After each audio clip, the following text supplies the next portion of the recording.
విషయం నేను చెప్పదలుచుకున్నా. ఇక్కడ ఏముందంటే ఈరోజు నేను బాబాసాహెబ్ అంబేద్కర్, శివలాల్ మహారాజ్, మూలే, సాహు వీలైతే ఎవరైతే మహనీయులు ఉన్నారో వాళ్ళ స్ఫూర్తి తీసుకొని వాళ్ళు ఏదైతే ఆశయాలతో ఆ రోజు మనకు కష్టపడి దేశానికి స్వతంత్రం ఇచ్చి భారత రాజ్యాంగాన్ని అమలుపరిచి ఈరోజు ప్రజాస్వామ్యాన్ని ఏర్పాటు చేసి మనకి ఇన్ని హక్కులు కల్పించినటువంటి ఏదైతే నాయకులు ఉన్నారో వాళ్ళ స్ఫూర్తి తీసుకొని ఈరోజు రాజకీయాలకు రావడం జరిగింది. దాంతోపాటు ఈరోజు పోటీ చేయడానికి కూడా ముఖ్య కారణం వాళ్ళ స్ఫూర్తి. అయితే మీ ఊళ్ళో తీసుకుంటే మామూలుగా తండాలలో ఇలా ఉంటుందంటే ఎడ్యుకేషన్ పరంగా ఇంకా కొంత అవేర్నెస్ రావాల్సిన అవసరం ఉంటుంది. సో మన ఊళ్ళో ఎడ్యుకేషన్ గురించి మీరు ఏం చేద్దామంటారు? ముఖ్యంగా ఎడ్యుకేషన్ గురించి ఫస్ట్ నేను మేనిఫెస్టోలో మొన్ననే రిలీజ్ చేసిన, అంటే రిలీజ్ చేయలేదు, ఈరోజు మీ సందర్భంగా రిలీజ్ చేయబోతున్నాను.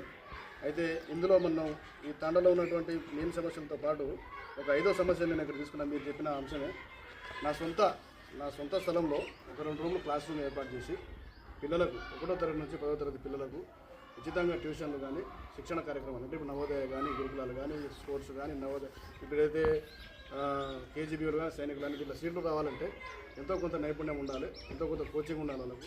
ఆ విధంగా కోచింగ్ మనం ఇప్పించినట్లయితే వాళ్ళు ఆ సీట్లు కొట్టడంతో పాటు ఇంకోటి జేఈ కానీ నీట్ కానీ ఏదైతే ఇప్పుడు లాసెట్ కానీ ఇట్లాంటి కాంపిటేటివ్ ఎగ్జామ్స్ కూడా మనం పోయి రాయాలంటే వాళ్ళకి ఎంతో కొంత నైపుణ్యం ఉండాలి. నైపుణ్యం రావాలంటే కోచింగ్ కావాలి, ట్యూషన్స్ ఉండాలి. అందుకని చెప్పి ఎడ్యుకేషనే ముందుగా నేను తీసుకొని నా సొంత స్థలంలో ఏర్పాటు చేస్తానని చెప్పి నేను హామీ ఇవ్వడం జరిగింది.